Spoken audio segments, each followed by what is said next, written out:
fight you. You don't wanna know if I feel alright. I don't wanna just forgive you, I just wanna be fine. I'll be waiting for a sign to light up, yeah. Namaste guys, hope you are fine. Welcome to my new vlog. स्वागत छ तपाईहरुलाई मेरो ब्लगमा। आज म यहाँ एउटा अनजान ठाउँ छ के यहाँ केडा टक्क तपाईहरु ब्याकग्राउन्डमा हेर्नुलाई कस्तो आउँछ। Look at this guys. कहाँ छु म भनेर नजिकको मान्छेहरुलाई थाहा छ, टाढाको मान्छेलाई चाहिँ हल्का चिन्न गाह्रो हुन्छ हैन। यहाँ भन्दा माथि छन् यस्तो ठाउँमा सोचिरहेको छु। मैले अलि अस्ति एउटा प्लानिङ गरिरहेको थिएँ नि त, सो त्यो ठाउँ मैले सोचिसकेँ अनि आज हामी हिँडिसक्यौँ। हिँडेर पनि बीच बाटोमा आइसक्यौँ। यहाँदेखि अझ थोरै हो, धेरै टाढा छैन। त्यही नि वहाँ माथि पुग्यो भने चाहिँ यस्तो दामी रमाइलो हुन्छ, किनभने त्यो सिनै छुट्टै छ त्यहाँको होइन। अब यहाँबाट चाहिँ टक्क तपाईँहरूले पारीको भ्यू हेर्नु। यो ठाउँ तपाईँहरूले आफै चिन्नु म भन्दिनँ होइन, यो ठाउँमा म धेरै देखाइसकेँ। सो यसभन्दा माथिको चाहिँ टक्क सिनेमेटिक चेक गर्नु अनि त्यसपछि हामी चाहिँ अरू कुरा गर्दै जाउँला है त। हामी चाहिँ यताबाट आएको थियौँ होइन, अनि कच्चिरी यता घुमिसकेको। अब हामी चाहिँ यहाँबाट यसो घुमेर अब उता माथितिर जान्छौँ होइन। त्यहाँबाट उतापट्टि छ कि हाम्रो चाहिँ मेन डेस्टिनेसन। हामीले चाहिँ अब कहाँ जाने भनेको त्यो ठाउँ। सो अब त्यो ठाउँमा चाहिँ अब दामी छ। यहाँ तल चाहिँ सुन्तला बगान छ क्या पुरै। अनि मलाई अर्को चाहिँ त्यो तल चाहिँ त्यो लामो छ क्या त्यहाँ घर, त्यो चाहिँ के मैले जमानादेखि यसो मलाई थाहा हुनु मन लाग्थ्यो। अब फर्किँदाखेरि फस्छौँ होला, यो बाटो फर्क्यो भने चाहिँ फस्छौँ, नत्र अर्को बाटो पनि छ फर्किने। त्यो चाहिँ अब हेर्नु लेट्स चाहिँ के हुन्छ होइन। अनि जस्ट यहाँको चाहिँ दामी छ क्या ठाउँ। माथिबाट हेर्दा चाहिँ सिन चाहिँ यस्तो दामी देखिन्छ। म त 1x मा देखाउँछु है। सो यो गाइज चाहिँ देख्न सक्नुहुन्छ 1x मा हेर्नुभयो होइन। अब सुन्तला बगान छ क्या तल चाहिँ। अनि यहाँ माथि पनि छ अलिअलि जस्तो पहिरो छ। अनि यहाँ माथि पनि सुन्तलाहरू छ होला जस्तो लाग्यो मलाई जहाँसम्म आउँछ। अनि यो ठाउँको नाम के भन्छ, बास्कुना हो कि। सो त्यही नै हो। अहिले अब बास्कुनातिर भित्र छिरिन्छ कि गरिन्छ। आज यो माथिकोलाई चाहिँ थामडाँडा भन्छ होइन दाइ, थामडाँडा भन्छ, थामडाँडा। यसको उतापट्टि चाहिँ बरङ्जा पर्छ, बरङ्जा केटा हो, बरङ्जा सही हो।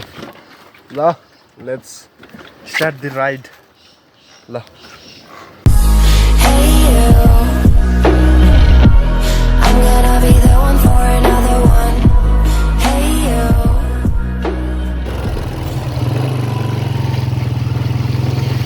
सो अब तपाईँहरू चाहिँ बरङ्जा जानुभन्दा अलि अगाडि चाहिँ हाम्रो बरङ्जाको थामडाँडाको डाँडो छ होइन।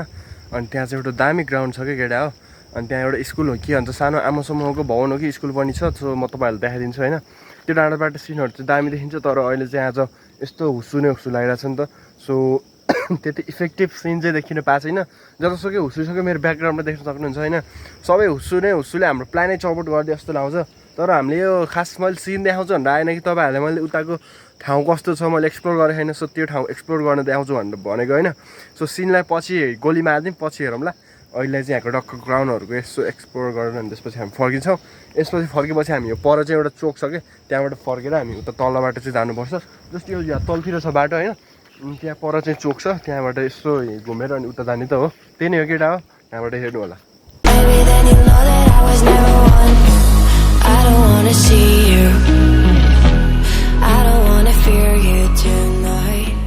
चाहिँ भिरकुटी स्कुलको लाइब्रेरी भयो भने चाहिँ यहाँ माथि चाहिँ स्कुल छ है। डेस्टिनेसन योभन्दा उतापट्टि पछाडिपट्टि छ है त। अब हामी यहाँ यो बाटोबाट उता जान्छौँ अनि त्यसपछि त्यो गहिरामा यसो हेर्नुपर्छ।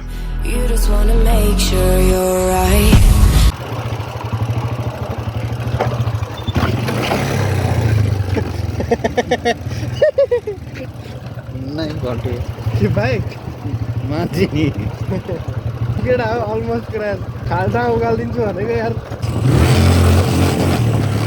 सो यहाँ झाँक्री पानी देख्न सक्नुहुन्छ, उता छ उता पानीपट्टि। सो तपाईँहरू चाहिँ अब बेलडुङ्गा आउनु भयो भने चाहिँ यो माथिबाट यो बाटो आउनु सक्नुहुन्छ। अनि यो बाटो आउनुहुन्छ त फर्किनु भयो भने पछाडिबाट यो बाटो तल जानुभयो भने चाहिँ बल्ल अनि झाँक्री पानीतिर जाने ठाउँ हो। झाँक्री पानी चाहिँ उता छ केटा हो, उता। अब हामी यहाँबाट जान्छौँ टक्क ल तल जानु हो, तलबाट सही गाइस बाटो हो।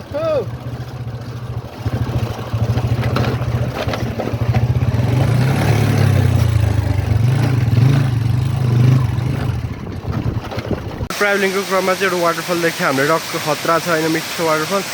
अनि यतापट्टि चाहिँ टक्क सिन छ हाम्रो। हामी चाहिँ एउटा आइयो, बाटो चाहिँ एकदम नराम्रो छ, खाल्टो परेको। तर हामीलाई यो अपाचेले साथ दिन्छ होइन। सो बाटो चाहिँ ठिक छ एकदम हाम्रो लागि चाहिँ। सो हामी जस्ट बिजी बाटोमा आयौँ। अब यहाँबाट अझ 10-15 मिनटको टुरपछि चाहिँ हामी पुग्छौँ त्यो डेस्टिनेसनमा।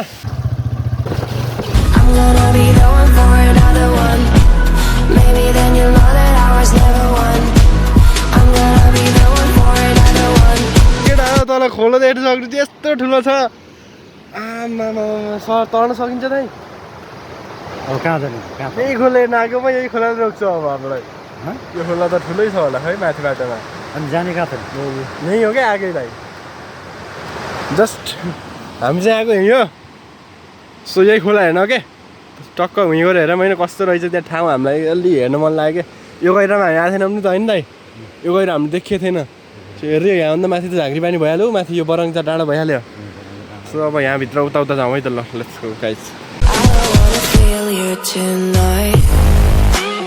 बाटो छ कि नै भन्ने कुरा हो गहिरो छ कि है सो यो गाइस खोलो चाहिँ यो अस्ति फर्केको सो हेर्नु यो कत्रो छ अब तपाईँहरूले यहाँ आफै हेरेर थाहा पाउनु सो यहाँसम्म चाहिँ सकिन्छ होइन त्यहाँबाट अब यहाँबाट चाहिँ सकिन्छ तर यहाँबाट आएकोसम्म त्यहाँ जान चाहिँ गहिरो जस्तो लाग्छ क्या त्यो पानीको बहावले हान्छ होइन अनि त्यसपछि यो अलिक गहिरो छ क्या यहाँ चाहिँ सो जाम कि नजाम भन्ने भयो के गरौँ त अब यार केटा के गर्ने यो खोलाखेरि यो खोलाको नामै थाहा छैन लास्ट ठुलो रहेछ यस्तो पेल चाहिँ हेम्मे यस्तो पेल चाहिँ कस्तो पावरमा आएको त नि खोलो है अरे जान्छ दाइ हजुर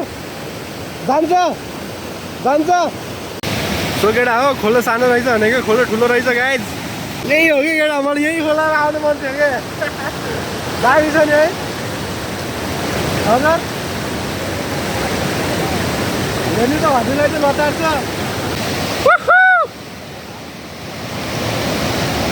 सो केटा हेर्नु नि यहाँमा आएको छ यार सो उता पारी ओरामा होइन डक्क बाह्रमा यस्तो फोटमाइट चाहिँ कहाँ लान्छ यार यस्तो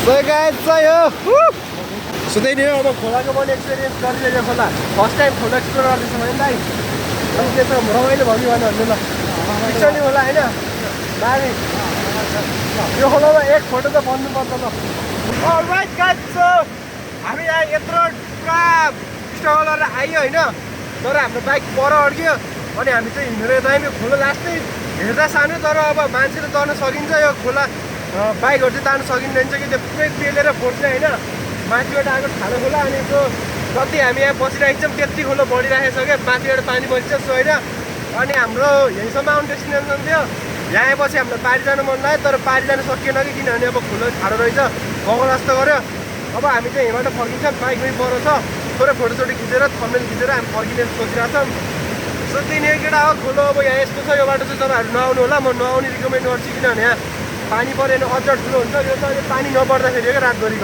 रातभरि पानी नै परेको छैन पानी पऱ्यो भने त यो त कस्तो म्याक्टी खोला जस्तै हुन्छ होइन सो यो बाटो नआउनु होला तल्लो बाटो चाहिँ तपाईँहरूको लागि पुल छ तल्लो बाटो होइन दाइ पुल छ नि होइन पुल छ केटा हो त्यही भएर तलैबाट आउनु होला त्यही नै भन्न चाहन्छु सो अब खोलाबाट फोटो खिच्छौँ होइन अनि खोलामा थोरै भिडियो खिचेपछि चाहिँ हामी ब्याक अनि यहाँ माथि चाहिँ बेलढुङ्गाबाट आउने बाटो छ अहिले माथिबाट घुमेर सो अब तपाईँहरू जानु छ भने माथि बेलढुङ्गा जानु यता चाहिँ नआउनु भन्छु म चाहिँ है यहाँबाट तपाईँहरू झाँक्री पनि आइन्छ है त गाइस मामा ऊ पर बाइक छ यत्रो बाइकले हामीले कहाँबाट तार्ने यार यसलाई त उसले जुरुक्क पार्छ यो त हामीभन्दा हल्लुङ्गो छ होला मैले त हेलमेट ल्याउनै भुल्नु कि यार केटा एक्साइटमेन्टमा धान चाउन रोप्ने ठाउँ रहेछ यहाँ अनि त्यही हो रमाइलो भयो केटा अब हिँडसम्म आइयो त्यो छैन यहाँसम्म आएर चाहिँ डक्क यताउता गरिदियो सो अब माथि थोरै माथितिर एक्सप्लोर गरौँ अनि त्यसपछि हामी फर्किनुपर्छ होइन अब त्यही यो खोलो बिस्तारै ठुलो हुँदैछ खोलोमा आकाश त दामी रहेछ के खतरा पौडिनको लागि मलाई यहाँ माथि फुनेर पौडिने भने त ओहो मिठो बदा हेर्नु त वा यहाँ तर्न सकिँदैन अरे केटा